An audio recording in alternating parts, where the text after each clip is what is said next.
예. 고전 명작 읽기 5주 2차 시를 또 하겠습니다. 잠깐만요.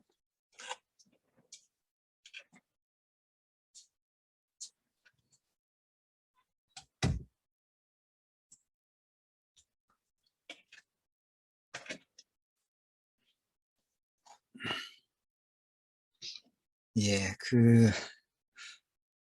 앞 시간에는 1차 시에는 변신의 줄거리와 함께 카프카가 이 변신을 통해서 독자와 소통하고자 하는 문제의식에 대해서 이야기를 나누었습니다. 진정한 가족의 의미가 뭔가를 이야기를 쭉 했었고, 2차 시에는 그것과 밀접한 연관을 맺고 있는 자본주의적 속성의 문제, 그럼 어떻게 이걸 극복해낼 것인가와 관련해서 이야기를 이제 나누도록 합니다. 앞에 한 20분은 또 보충 설명을 합니다. 그러니까 이 변신 소설에 나오는 그 주인공 그레고르 잠자는 그야말로 그 평범한 그리고 매우 성실한 그런 사람이었죠.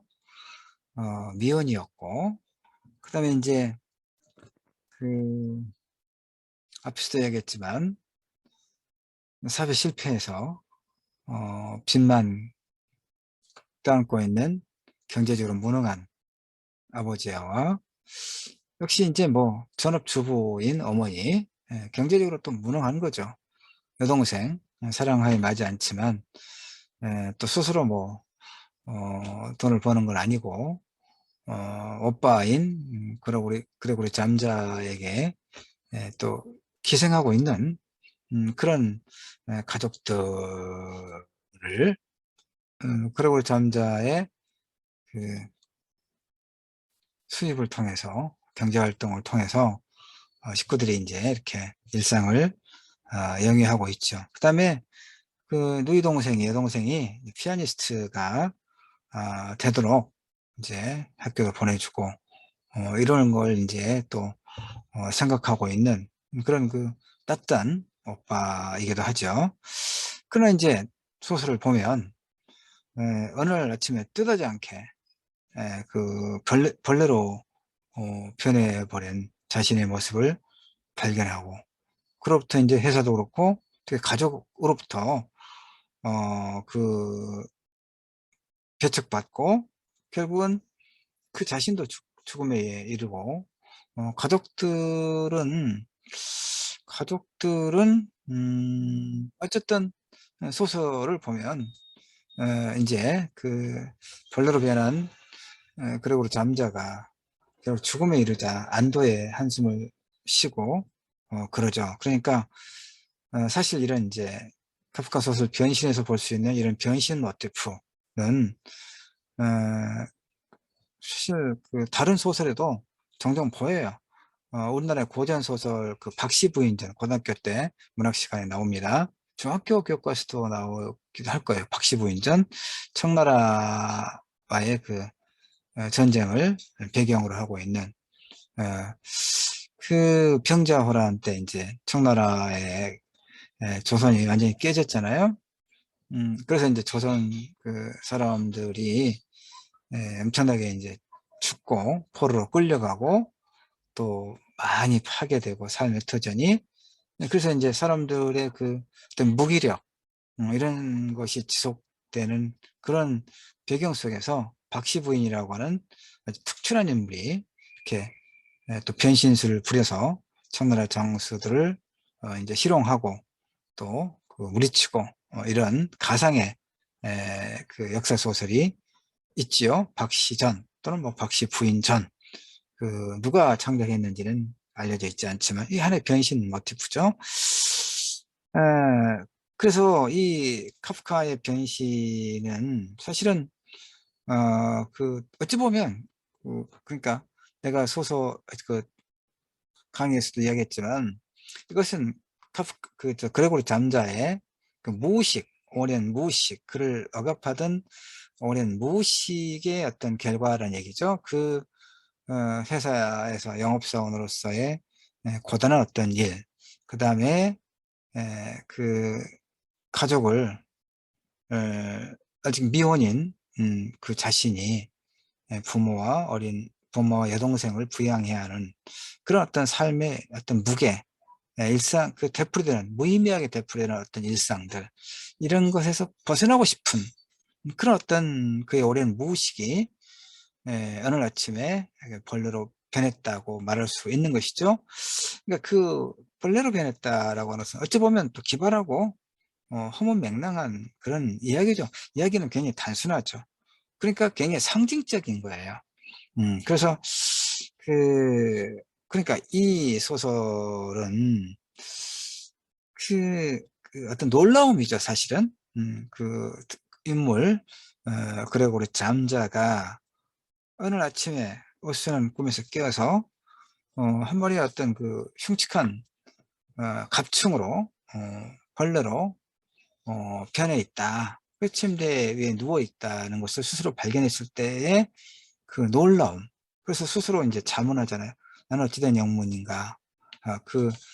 이제 요즘에 좀 개그로 나는 누구, 여기는 어디, 뭐 이런 허무 개그가 좀 있죠. 그러니까 바로 이제 그러고 잠자가 어느 아침에 잠에서 깨어서 침대에서 일어나려고 했을 때 일어나지지 않는 자신의 몸을 보고 흉측한 벌레로 변해 있는 자신의 모습을 보고 어쩌면 나는 누구, 여기는 어디라고 했을 법해요.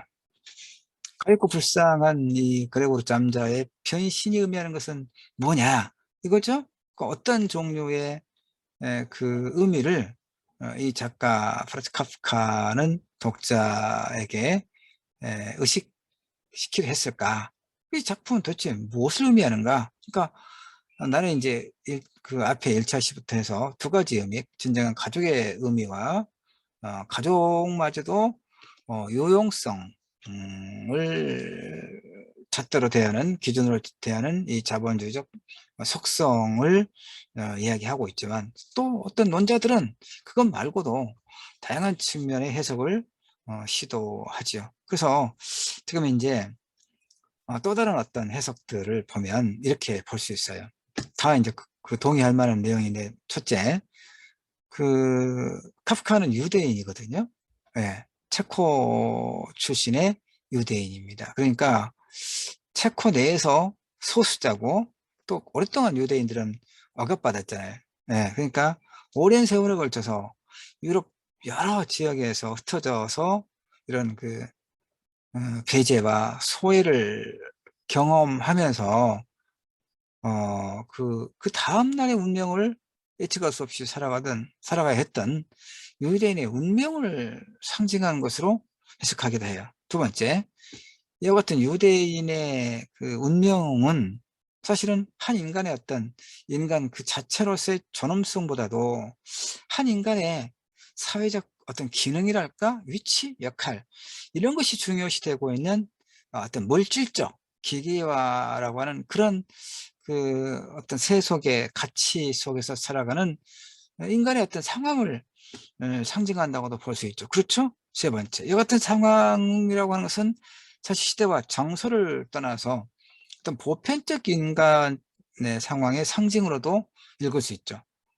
오늘은 부유한 유대인이지만 내일 아침에는 개처럼 비참하게 학살당할 수도 있다라고 하는 것이 역사를 통해서 우리가 알고 있는 유대인의 그런 모습들이죠. 물론 이제 유대인들이 2차 세계대전이 끝나고 난 다음에 팔레스타인이 살고 있는 곳으로 가서 자신들의 또 이제 국가를 만들었죠. 이스라엘이라고 하는. 그러니까 그래서 이제 팔레스타인들을 또 내몰고 끝없는 어떤 서로 죽고 죽이는, 이렇게 하면 너무 객관적인 것 같긴 하지만 사실은 이제 그동안에 오랜 세월 동안에 배척받고 또 죽음에 이르고 그랬던 유대인들이 자신들의 나라를 세운 것 자체는 어, 긍정적인 일이지만 대신에 그 지역에 살고 있던 팔레스타인 사람들을 또 쫓아내고 몰아내고 그러면서 그들을 또 죽이고 그들이 이제 열악한 무기로 또 이스라엘을 공격하죠. 테러 공격을 하고 그럴 때 또 엄청난 그 또 보복을 가하고 그래서 팔레스타인 사람들의 삶이라고 하는 것은 굉장히 그 불안과 공포와 죽음의 일상화가 돼 있죠. 그러니까 오랜 세월 억압을 받았던 그 유대인들이 이제는 그 거꾸로 팔레스타인들을 또 억압하고 있는 이 어떤 모순적 상황을 우리가 어떻게 봐야 할 것인가 참으로 간단치 않은 문제이긴 합니다.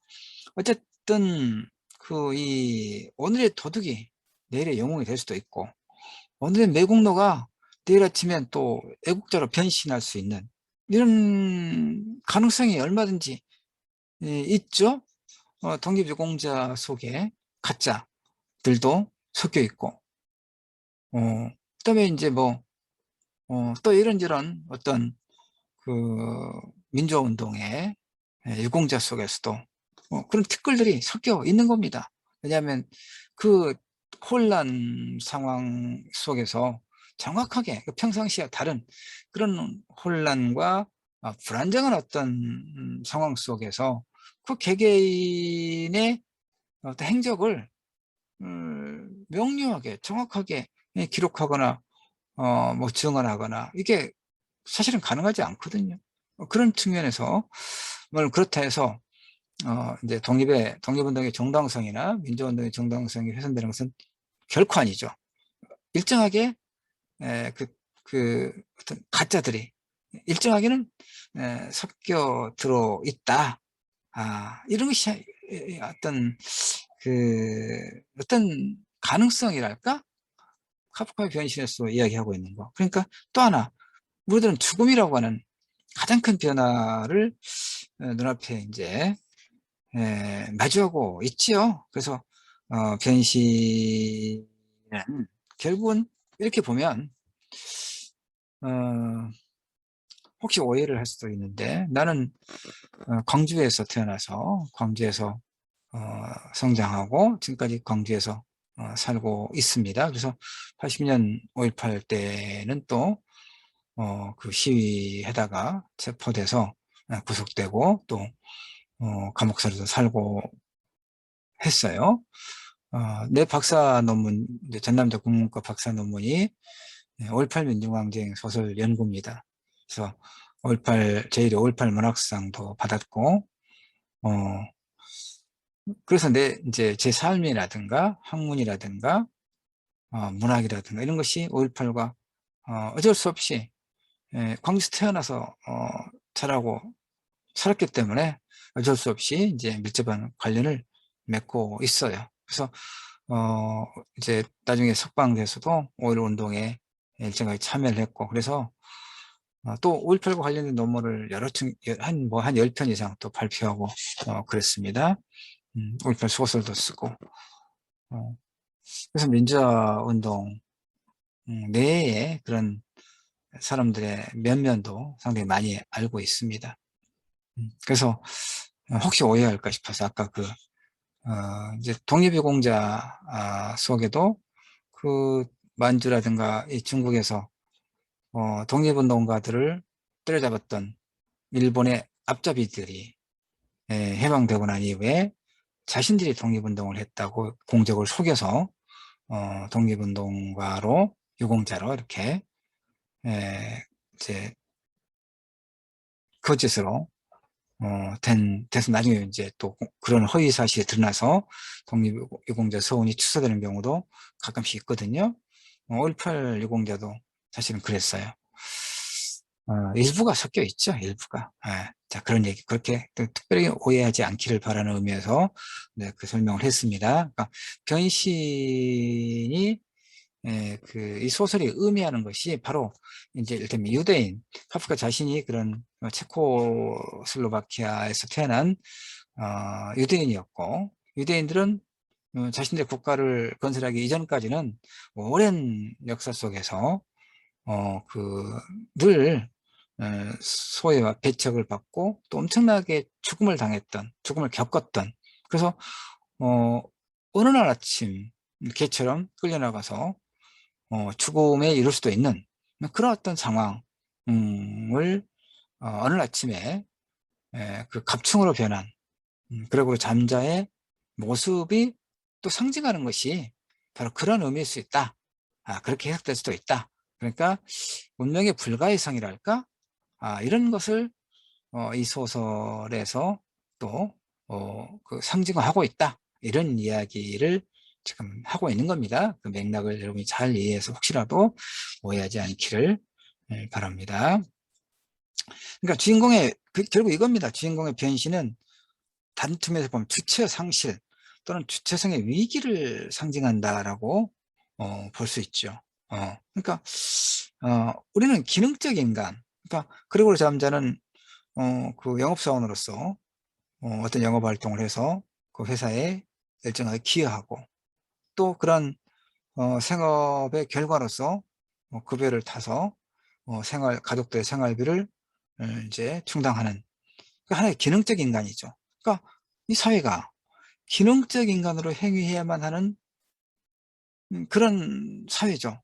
그러니까 그건 당연하게 보이기도 하고 근데 그 기능을 아까 이제 기능이라고 한 게 뭡니까? 자본주의 사회에서의 그 생산성과 효율성의 추구 그런 것을 그런 역할을 감당했을 때와 그런 역할을 상실했을 때, 그러니까 그런 역할을 감당하고 있을 때 이제 기능적 인간이라고 말할 수 있는 것이죠. 그런 역할을 상실했을 때에는 이제 어, 그 사회에서는 물론이고 가족에게서마저 배척당하는 그런 하나의 극단적인 모습을 카프카는 그의 소설 변신해서 보여주고 있다 이런 얘기죠. 이게 하나의 주체성의 상실이라고 볼 수 있는 거죠. 주체성의 상실. 그렇잖아요. 멀쩡한 한 인물이 어느 아침 갑자기 갑충으로 벌레로 변했었다라고 하는 것은 그 한 인간의 고유한 어떤 개체성이 상실되는 거죠. 주체성의 상실이라고 말할 수 있어요. 그럼 한 인간의 주체성이 상실되면 불안감을 주죠. 그래서 우리는 다시 본래 그런 주체성을 되찾으려고 하거든요. 이건 하나의 심리적 문제일 수 있어요. 그러니까 사회심리학적으로 볼 때 사람들은 고립이나 고독이나 뭐 어떤 그 자유로부터의 도피해서 어떤 단체나 국가 등 사회 어느 부분에 속하고자 하죠. 그러니까 무엇인가에 우리는 소속되고자 하는 욕망을 갖고 있어요. 그것은 뭐냐면 그곳에 소속된 곳에서 그 정체성으로 인해서 자신의 어떤 그 소속감, 안정감을 가질 수 있기 때문에 그러죠. 이것은 또 어떤 그 자아의 부정일 수도 있다 이런 얘기예요. 자, 그래서 결국 이제 변신은 크게 그 1차 시에서 이야기했던 도대체 가족의 의미가 무엇이냐, 진정한 가족의 의미가 무엇이냐, 그런 어떤 기능적인 그 기능을 상실했을 때 우리가 가족이기 때문에 끝까지 위로하고 함께 보듬어 안아야 하지만 현실에서는 사실 그렇지 못하는 측면이 너무나 많죠. 그건 왜 그러냐? 대부분의 경우에 경제적 요인 때문에 그런 것이죠. 어. 경제적으로만 아무 문제는 없다면 누가 뭐 파산을 했든 가족 중에 누구 하나가 아니면 뭐 그 구조조정으로 다니던 회사에서 해고를 당했든 큰 문제가 없지 않겠어요? 경제적 여유가 있다면 얼마든지 다른 가족 구성원의 그런 어떤 자산을 통해서 빈 구멍을 메꿀 수 있으니까. 그러나 일반적으로 그럴 수 있는 형편에 있는 사람들이 얼마나 있습니까? 일반 사람들은 그런 게 없죠. 그래서 작은 가게라도 몇 억짜리 가게라도 하나 이렇게 코로나 바이러스가 2년째 계속되는 이런 상황에서 더 이상 견디지 못하고 파산을 했을 때, 빚만 안게 됐을 때 그 상실감, 그다음에 그 이제 직장에서의 그런 구조조정으로 직장에서 밀려났을 때 그 상실감은 상상을 초월하는 것이죠. 절망감이라고 하는 것은. 이럴 때 가족이 더 말할 수 없는 위로가 되고 지지가 돼야 될 텐데, 현실은 또 그레고리 잠자가 처음에 벌레로 변했을 때 그 가족은 처음에는 놀람과 함께 안타까움과 슬픔의 정서를 가졌지만, 잠시 시간이 지나자 그 여동생마저 저 사람을, 저 벌레를 이제 우리 가족으로 인정해서는 안 된다라고 이야기하고 있잖아요. 바로 그런 그 우리의 어떤 현실과, 냉정한 현실과 매우 그걸 우화적으로 또 보여주는 그런 소설이기도 해요.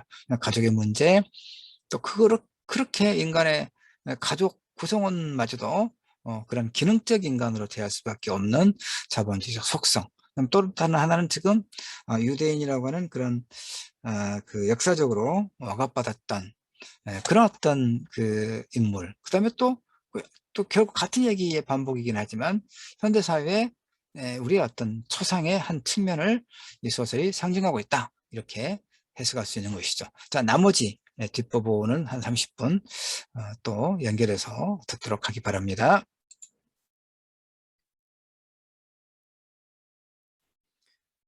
예, 고전 명작 읽기 5주 2차 시합시다. 5주차에는 카프카의 변신을 읽고 있죠. 1차 시에는 변신의 줄거리를 중심으로 이야기를 했습니다.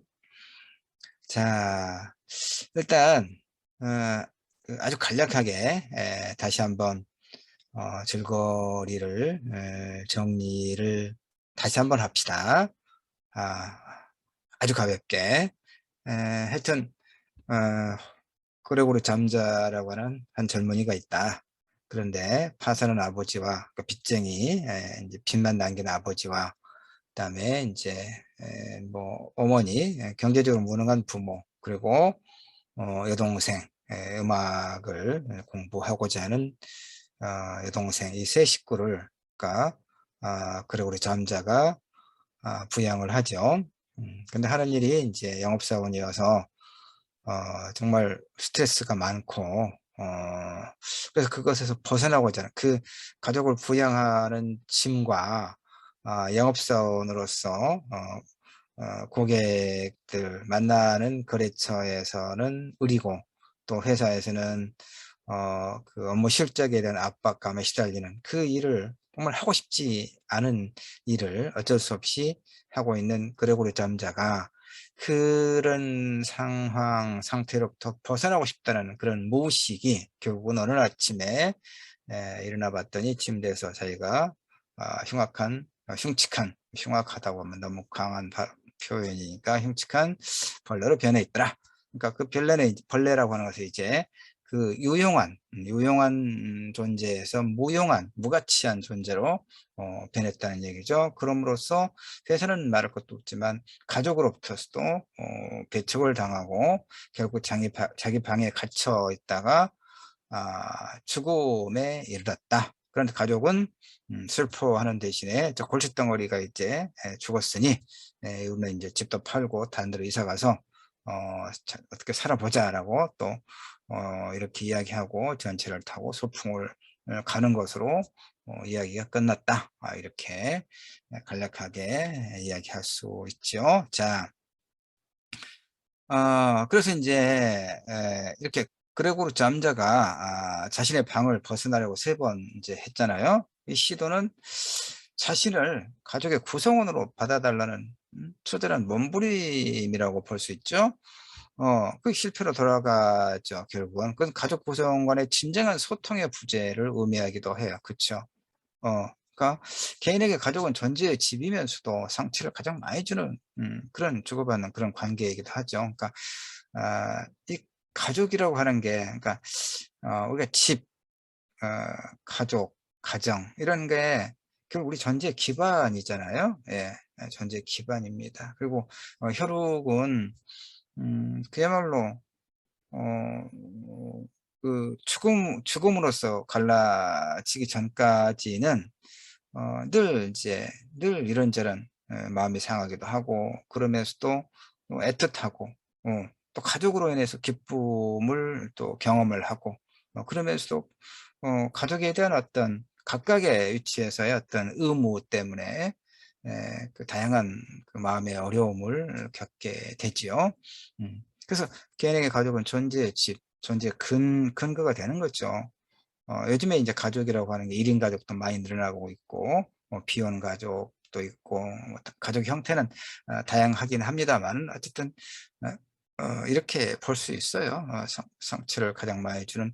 그러면 이제 우리는 우리에게 가족이란 무엇인가를 한번, 그러니까 이 프란츠 카프카의 변신을 읽고 난 다음에 몇 가지 이제 주제의식을 찾아서 이야기를 일단 해 보는 게 2차 시 수업의 주된 내용입니다, 지금. 그래서 일단 가족, 우리가 가족이란 뭐냐 이런 얘기죠. 우리 어릴 때부터 착해야 한다는 말을 수없이 들어왔죠. 그리고 착하게 행동했을 때는 칭찬과 격려를 받았잖아요. 동화는 착한 사람이 복을 받고 악한 사람이 망한다, 이런 내용의 이야기를 통해 앞으로 착하게 살아야 한다는 메시지를 우리 안에 심어주죠.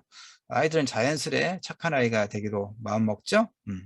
자기것을 기꺼이 동생에 양보하고 자신이 손해보는 것을 감수하고, 힘들 때 짜증을 내거나 투정을 부리지 않고 참아내는 것을 내면화했죠. 어른들은 이런 아이에게 대견하고 듬직하고 예쁘다고 하면서 사랑과 관심을 더욱 보여주고, 무엇보다 아이를 믿어주지요. 그것이 아이로 하여금 더 착한 아이가 되도록 스스로를 조절하고 억제하게 하면서 착하지 않은 행동을 했을 때 죄책감을 느끼게 만들지요. 자, 이렇게 착해야 한다는 언어의 족쇄 아래 아이는 공부에 매진하기도 하고, 그러는 가운데 사람들이 말하는 어떤 모범생이 되기도 하잖아요. 그러나 착하면 모든 것이 잘 된다는 이 소위 착한 사마리아인의 세계는 아이가 가정의 울타리를 벗어나면서 이제 막을 내리죠. 세계는 비장하죠. 착하면 모든 것이 용인되던 세계가 이제 아니에요. 그러니까 가정 내에서는 부모님의 말을 따라서 착하게 지내는 동생에 양보하고 늘 이렇게, 에, 그러면 부모님으로부터 상을 받았잖아요. 그러나 가정의 울타리를 벗어나면, 그러니까 착하면 모든 것이 용인되던 그런 세계가 아니고, 이 세계는 비정해요. 오직 능력과 성과를 필요로 하는 경쟁 사회에서는 이제 더 이상 그 흥부의 법칙이 더 이상 적용되지 않잖아요. 흥부의 법칙. 가난하지만 착하면 어때요? 그 상을 받는다고 하는 흥부의 법칙이 이 세계는 적용되지 않는 비정한 세계예요. 우리가 살아가는 시대는 무한 경쟁이 게임의 규칙이 되어 버린 지 오래잖아요. 동네마다 거리마다 상점 간판이 수시로 바뀌는 걸 이제 보거든요. 제가 살고 있는 우리 이제 아파트 단지도 조금, 지금 나는 이제 내가 살고 있는 곳은 그야말로 이제 그 아파트만 있는 곳이고, 조금 한 걸어서 한 10분 정도, 차로 한 5분 정도 가면 이제 상가가 있는데, 그쪽 상가를 보면은 임대로 비어 있는 데가 아주 많아요. 많습니다. 그리고 어느새 또 간판이 바뀌어져 있는 걸 보게 되죠. 이렇게 간판이 한번 바뀔 때마다 실패와 좌절을 겪는 한 사람이 있을 테죠. 그와 함께 실패의 아픔을 겪어야 할 가족이 있지 않겠어요?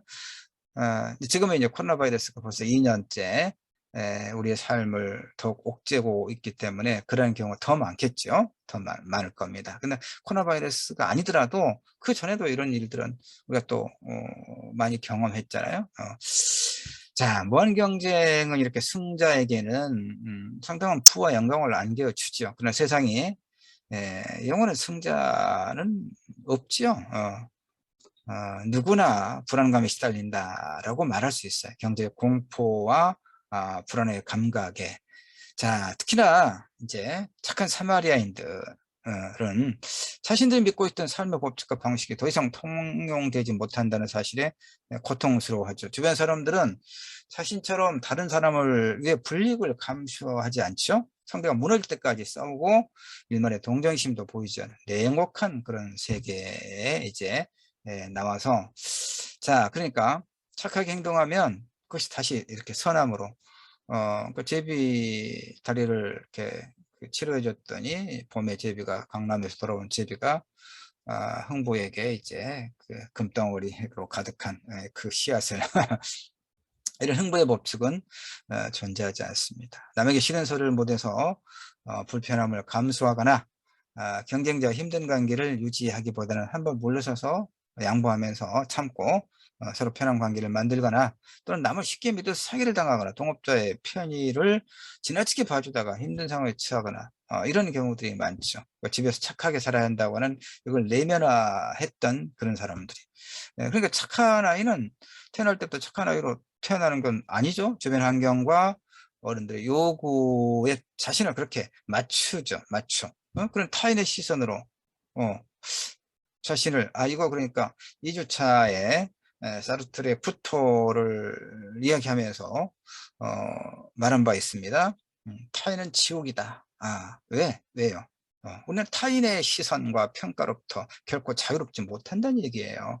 그러니까 타인의 시선으로 자신을 바라보는 습관이 내면화되어 있기 때문에 예, 사회생활은 이런 사람들에게 지뢰밭이나 다름없다 이런 얘기죠. 타인을 배려하고 상대방의 마음에 상처를 주지 않으려다가 전투적으로 자기 의견을 주장하고 관철하려는 사람들에게 치이고 자기가 원하는 것을 분명하게 알고 있는 사람과의 경쟁에서 밀리고 또 밀려가는 것이죠. 또 착한 사람들은 자기 욕망을 인정하고 있는 그대로 또 표현하지 못하기 때문에 스스로 눈치 보는 관계를 만들고 힘들어 해요.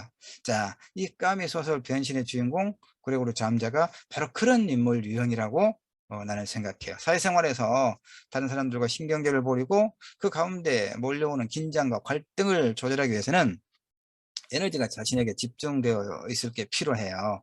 다른 사람들이 나를 어떻게 보고 나에게 무엇을 원하는가에 신경 쓰기보다 내가 무엇을 원하고 어떻게 하는가에 집중할 게 꽤 필요하고 중요하거든요. 그냥 우리가 이 까미 소설을 까미가 아니죠.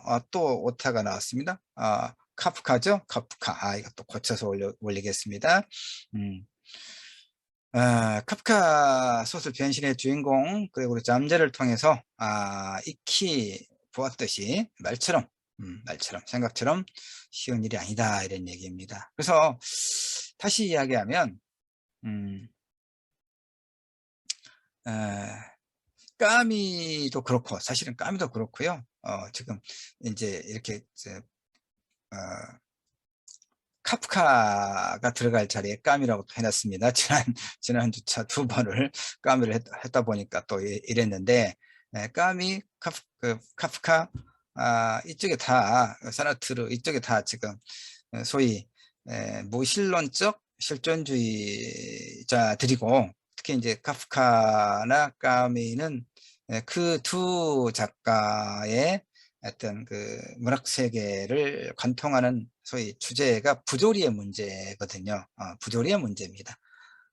그래서 지금 이제 지금 까미 이야기를 조금 다시 하고 있습니다. 여기서 지금 이 프란츠 카프카의 변신을 1차 시에 읽었고 2차 시에는 그것의 의미를 이제 되짚어 보면서 가족이란 도대체 우리에게 무엇인가를 지금 이야기하고 있고 그러다가 또 까미의 부조리의 문제를 다시 또 한번 짚고 있습니다. 여러분 이 이야기의 흐름을 자 까미는 그 1차 시에 내가 그 시지프의 신화에서 그 코카코스 사는 잘못된 거라고 프로메테우스가 제우스 신에게 그 징벌을 받던 묶여있던 산의 이름이 코카소스 산이라고 정정을 했습니다. 자 어쨌든 까미는 시지프 신화의 첫째 줄에서 진실로 심각한 철학적 문제는 단 한 가지다.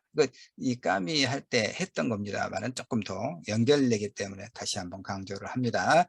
자살의 문제라고 했거든요. 습관과 타성으로 진실의 욕망을 속이며 살아가던 인간에게 어느 날 문득 죽음이라고 하는 근원적인 사실이 떠오른다. 이렇게 말해요. 까미는. 왜 죽음이냐? 죽음의 질문을 던지는 자는 당연히 삶에도 질문을 던진다고 보는 거예요. 왜 삶인가? 애초에 답이 없는 이 물음들로 인해 소위 부조리의 감수성이 이제 시작하는 거예요. 세계 내에 던져진 실존에 부재하는 존재 이유.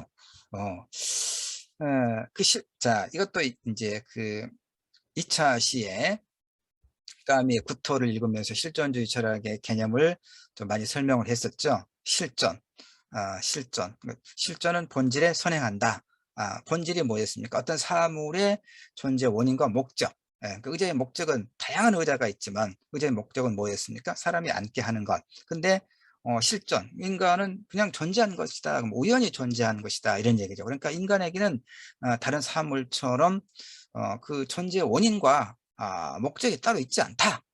인간은 그러니까 스스로의 자신의 어떤 그 삶을 선택하고 그 선택에 따른 책임을 지는 존재다라고 라고 말할 수 있죠. 이것이 이제 그 기획투사다. 이거 이제 2차 시에 사르트르의 구토와 실존주의 철학을 이야기할 때 설명했던 것이죠. 자, 다시 그래서 이렇게 세계 내에 던져진 실존에 부재하는 존재 이유. 그러니까 아까 설명했잖아요. 좀 어려운 철학적 개념들에서 다시 설명하고 그럽니다. 우리 인간은 그냥 부모를 선택할 어떤 자유도 권리도 없고 그냥 이 세계 내에 던져진 존재다 이 말이 아무 원인도 없고 원인이라면 굳이 부모님의 어떤 그 성적 결합을 그 결과로 이제 우리가 태어난 것이죠.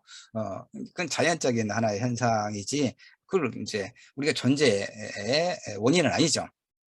생물학적으로는 원인을 그렇게 따질 수 있지만 그럼 목적이 있느냐? 우리는 뭐 민족 중의 역사의 사명을 띠고 있다고 태어난 게 아니에요. 그렇죠? 그냥 이유도 모르고 던져진 존재다 이런 얘기입니다. 그래서 그 얘기입니다.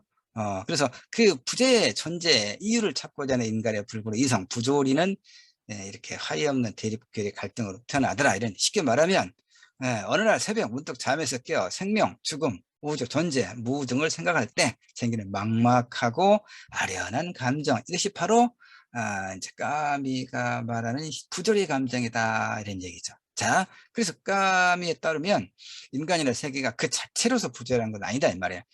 까미가 말하는 부조리 인간은 부조리를 의식하며 살아가는 인간, 즉 깨어있는 의식을 가진 인간이다. 요 얘기 지금 그 지난 4주차에 까미 소설 그러니까 3주차에 이방인 했고 4주차에 패스트 했었죠. 특히 이제 이방인을 설명할 때 이 부분 설명했습니다. 부조리는 인간에게도 세계도 없다 이 말이에요. 합리성을 멸망하는 인간과 비합리성으로 가득 찬 세계 사이에 그 부조리가 있더라. 그러니까 부조리는 합리도 비합리도 아니다. 그것은 그러니까 섞어 있는 거 코스모스 이전의 카오스와 같은 그런 것이다. 그러니까 또 이것도 예를 들어보자고 내가 해놨습니다. 만일 자 내가 전철역에서 기차를 기다리는 동안에 어떤 사람이 나를 밀치고 그 바람에 내가 또 누군가를 밀치고 그 결과 그 누군가가 철로에 떨어져서 마침내 진입하는 기차에 치여 죽었다고 가정을 해봅시다. 불행한 그 바람직한 이야기의 흐름은 아닙니다만은 자 내게 살인의 의사는 초도 없었죠. 그렇죠? 근데 살인의 결과는 엄연히 있죠. 그렇잖아요? 저 누군가가 나를 밀었고 그 나도 또 어쩔 수 없이 누구를 밀쳤고 그 사람도 누구를 밀쳐서 결국에 이제 전철역에 떨어져서 죽어버렸다. 그러면 나는 그 사람을 죽음에 이르게 할 의사는 추호도 없었죠. 근데 그 결과 그 사람이 죽음에 이르는 것은 일단 내가 밀쳐서 그런 거잖아. 그럼 나는 여기서 유죄냐 무죄냐?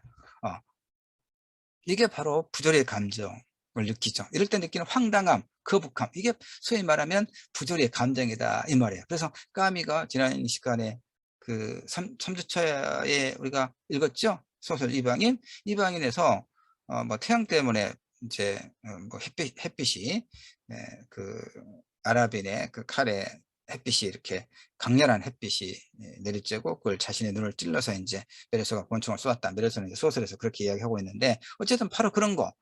이 부조리의 수많은 현상들 중에 하나다 이런 얘기죠. 자, 그래서 까미에 의하면 부조리는 인간의 숙명이다 이렇게 이야기합니다. 까미의 세계가 합리와 비합리, 도덕과 배덕, 태양과 바다, 긍정과 부정, 고통과 기쁨, 이런 그 반대되는 두 항의 양립을 특징으로 하고 있기 때문에 하고 있는 것은 그래서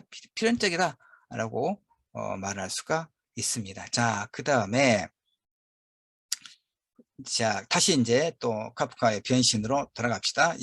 자, 변신은, 그러니까, 이 그레고르, 변신의 인물, 그레고르 잠자는 이 카프식으로 말하면 그야말로 부조리한 감정을 느끼죠. 그렇잖아요? 가족을 위해 헌신해 왔던 그 자신이 스스로가 가족에게서 배척을 당하는 부조리한 상황을 지금 프란츠 카프카는 이 변신, 를 통해서 보여주고 있는 거예요. 잠자는 가족을 부양해 한 짐으로부터 아까 얘기했지만, 그리고 그 밥벌이로 해야만 하는 그 영업사원이라는 일의 스트레스로부터 벗어나고자 하는 내밀한 욕망으로 가득 차 있는 그런 인물이잖아요. 그가 오늘 아침에 흉측한 해충으로 변해 있었다는 것은 그의 내면에 잠재되어 있던 그런 욕망의 발현, 무의식의 발현이다, 이런 얘기죠. 1차 시에 이야기했지만 누구나 직장 생활하는 사람 대부분이 주머니 속에 그 사직서를 가지고 다니지만 집어 던지지 못하는 거. 가족의 생계를 책임져야 한다는 그런 압박감 때문에 현실에서의 그런 억압을 항상적으로 느끼면서도, 그래서 사직서를 가지고 다니면서도 집어 던지지 못하는 그런 삶에 묶여 있고, 그런데 바로 그런 모식이, 그리고 우리 잠자 같은 경우에는 어느 아침에 눈을 떴더니 자신이 해충으로 그 벌레로 변해 있더라, 이런 소설적 어떤 그 상징이다, 이런 얘기죠. 부조리한 감정, 부조리한 상황, 알겠죠? 예. 하여튼 그러나 그가 가족의 생계를 책임지는 위치에서 벗어나는 순간, 아까도 얘기했습니다. 일을 해서 생활비를 벌어올 때는 유용한 인간, 그 회사에서도 그렇고 가정에서도 그렇고 유용한 인간, 쓸모 있는 인간이었다. 그러니까 대접을 받았단 말이에요. 그런데 벌레로 변하는 순간 아무짝에도 쓸모없는 무용한 인간이 되었다는 얘기죠. 인간도 아니죠, 이제. 그러니까 그래 우리 잠자리 동생은 난 저 벌레를 우리 가족으로 오빠라고 생각할 수 없다라고 선언하잖아요. 무용한 존재일 경우에, 무용한 존재로 변해버린 것이죠. 그러니까 그리고 잠자는 며칠만이라도 쉬고 싶다, 이 억압으로부터, 현실의 억압으로부터 벗어나고 싶다라고 하는 평소의 그 무의식이 결국 그 어느 아침에 벌레로 변신하는 것으로 나타났지만, 그로 인해서 또 결국은 그 존재 자체가 가족으로부터 배제되고 소외되고 결국은 죽음으로 귀결되는 이 역설적인 이야기가 카프카의 변신의 이야기 구조 속에 들어있는 문제의식이다, 이런 얘기죠. 자, 이렇게 가족의 생계를 책임지는 위치에서 벗어나는 순간, 유용한 인간에서 무용할 뿐더러 오히려 거추장스러운 벌레로 변하는 순간, 가족으로부터 버림을 받는다는 이 부조리, 이 모순으로부터 우리는, 그래서 인간이란 아까 또 제기했던, 혹은 가족이란 무엇인가, 과연 무엇인가 하는 문제를 숙고 깊이 있게 생각해 보게 되는 것이죠. 자, 이제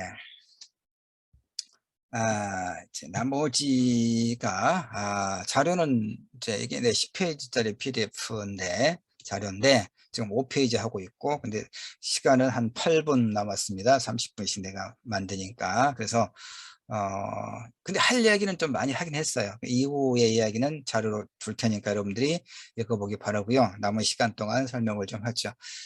그러니까 이제 이 카프카의 변신은 바로 이제 그런, 그, 까미가 이야기했던 부조리한 어떤 그 인간의 모습을 아주 그 적실하게 잘 드러내주는 그런 문제의식에 가득 찬 소설이었죠. 그 다음에 다른 하나, 이 유용한 인간과 무용한 인간, 이제 자본주의적 생산 양식과 굉장히 밀접한 관계를 가지고 있음을 알 수 있죠. 자, 이제 이 버려진 아이들 이야기는 좀 넘어가도록 하죠.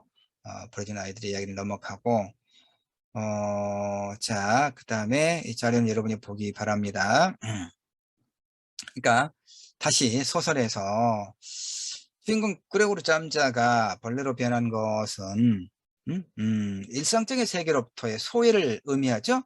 벌레로 변해서 사람들과 단절된 모습은 가족과 주변 사람 사이로부터의 소외를 의미해요. 이건 인간 자체로 존중받지 못하고 관계로부터 소외되고 버려지는 이 인간성 상실의 시대에 대한 비판을 보여주는 것으로 또 우리가 해석할 수 있죠. 그래서 내가 이제 아까 지금 그 시간을 보느라고 설명을 하지 않고 그냥 넘어갔던 한 페이지 정도 자료를 보면 우리가 이제 소위 고아 수출국 1위 이런 것들, 그 다음에 베트남이나 필리핀에 버려둔 아이들, 한국 남성들이 가서 이런 그 많은 아이들 누가 버렸고 아이들은 어디로 갔을까와 관련된 이 이야기와 또 베이비박스에 버린 아이들, 그 다음에 최근 뉴스를 보면 뭐 하루가 그렇지 않고 자신이 그 의붓 부모가 하는 것은 말할 것도 없지만 친 부모임에도 불구하고 자기 자식들을 학대해서 죽음에 내모으는 이런 상황과 관련해 볼 때 이건 결국은 인간 자체로 존중받지 못하고 관계로부터 소외되고 버려지는 인간성 상실에 대한 그런 어떤 그 비판이다. 이 프란츠 카프카의 이 소설 변신의 그레고리 잠자는 그런 어떤 인물일 수도 있죠. 그래서 그 카프카의 변신에서 가족과 사회는 어떻습니까? 더 이상 따뜻한 공동체 공간이 아니죠. 자신의 필요에 따라서 인간을 도구로 사용하는 계약적인 공간이죠. 이것으로부터 우리는 가족마저 하나의 도구로, 그레고리 잠자는 어떤 도구였습니까? 돈을 벌어오는 그런 기계였죠. 이 소설에서. 그러니까 그 도구로 사용하는 계약적인 공간일 뿐이에요. 그러니까 이 소설로부터 우리는 가족마저 도구, 수단으로 여기게 만드는 자본주의적 속성에 대해서 이제 숙고하게 하는 겁니다. 그러니까 이 문제가 어쩌면 내가 이 부분이 이 소설에서 가장 핵심적으로 여러분과 이야기 나누고자 하는 부분인데, 이제 자, 하여튼 뭐 나머지 시간 안에 좀 압축해서 이야기를 할게요. 생산성과 효율성만을 추구하는 그 자본주의적 생산 양식의 단적인 속성을 하나 설명할게요. 위스콘신 대학 연구자들은 단백질 프롤락틴의 유전자 코드를 제거해서 알을 품는 암탉의 생산성을 증가시키려는 시도가 자, 간략하게 말하면 암탉이 알을 품고 그 부화 과정을 이제 경과하느라고 계속해서 알을 많이 낳지 못하더라 이런 얘기예요. 그래서 이 암탉의 모성 본능을 제거해 버리면 그 부화 알을 품는 그런 것을 하지 않을 테니까 계속해서 알을 낳지 않겠느냐. 그러니까 이 암탉의 생산성과 효율성이 더 높게 생산성과 효율성을 더 높게 하려면 어떻게 할 것인가를 연구를 하다가 이 단백질 프로락틴의 유전자 코드를 제거해 버렸다는 얘기죠. 그러니까 암탉에서 모성성을 제거해 버렸다 이런 얘기입니다. 이것이 생산성과 효율성만을 추구하는 자본주의 생산 양식의 아주 단적인, 물론 우리가 뭐 닭을 맛있게 여러 가지 요리를 해 먹기는 합니다만은, 그러니까 자본주의 생산 양식이라고 하는 것은 오로지 닭의 모성성 같은 것은 뭐 눈여겨볼 필요가 없다는 얘기죠. 오히려 그걸 빼앗음으로써, 박탈함으로써 생산성과 효율성을 늘릴 수 있는 데만 관심을 가진다 이거죠. 예. 유전공학의 새로운 암탉은 이제 더 이상 모성 본능을 나타내지 않아요. 이 어미닭은 좀 더 많은 달걀을 낳는 하나의 기계일 뿐이죠. 그 생산성은 높일 수 있었죠. 닭에게서 자연성, 모성을 제거해버린 이 사건은 과학의 발전이라고 하는 것이 과연 그 가고자 한 종착지가 어디인가 하는 이런 문제를 제기하죠. 이렇게 자본주의는 모든 것을 화폐로 전환시키죠. 이런 현상을 가장 정확히 표현하는 단어가 축적이에요. 축적, 자본의 축적, 모은다는 얘기죠. 우리가 살고 있는 지구는 유한하죠. 생태계는 그러한 유한성을 바탕으로 형성되어 있잖아요. 근데 자본주의는 무한히 성장해야만 하는 그런 시스템이에요. 이 때문에 자본주의는 식량과 에너지 등 전화도 오고 그러네. 예. 식량과 에너지 등 이 유한성을 갖고 있는 생태계를 파괴할 수밖에 없는 생산 양식이에요. 그러니까 이 조금 나중에 또 할 얘기긴 합니다만은 이 코로나 바이러스 세계적인 대유행은 그런 성장 문명의 무한한 욕망의 추구와 결코 무관하지 않은 거거든요. 자, 지속적인 고용 불안과 경제적 공포는 개인주의의 심화와 이기심을 부추기잖아요. 대안이 뭐냐? 이제 이런 이야기까지 계속 하기는 너무 이제 시간이 없습니다. 뭐 6 주차에도 또 수업하면서 이 5 주차에서 미처 이야기하지 못했던 이 부분, 자본주의 생산 관계가 어떻게 인간을 소외시키는가, 예, 프란츠 카프카의 소설 변신에서 그레고리 잠자의 소외와 연관해서 프란츠 카프카의 그런 문제의식, 그러니까 까미가 말한 바 이 부조리한 어떤 상황과 부조리한 감정, 그다음에 이 자본주의 생산 양식이 가지고 있는 생산성과 효율성의 추구가 어떻게 인간을 소외시키는가 하는 문제가 굉장히 연결되어 있는 소설이 바로 5주차 우리가 읽고 있는 카프카의 변신입니다. 나머지 이야기는 다음 주차에 요 뒷부분 할 기회가 있으니까 그때 하도록 하겠습니다. 예. 그 수업 2차 시 끝날 무렵에는 그래서 음악을 준비해서 어 엔딩 음악으로 한 곡씩 같이 들으려고 하는데, 예, 그 이야기를 이렇게 하다가 보니까 시간이 꼭 넘어가고 그래서 어 하지 못하고 있는데, 다음 6 주차부터는 적절하게, 이야기를 많이 안 해서 좋은 건 아닐 테니까 적절하게 시간을 확인해서 음악도 엔딩 음악도 같이 듣고 그렇게 하겠습니다. 하여튼 이 뒷부분은 다음 주차에 조금 앞부분에서 설명하도록 하죠. 자, 여기까지 해서 일단 카프카의 변신, 에, 고전명작 읽기 5주 수업을 모두 마치도록 하겠습니다. 수고하셨습니다, 여러분.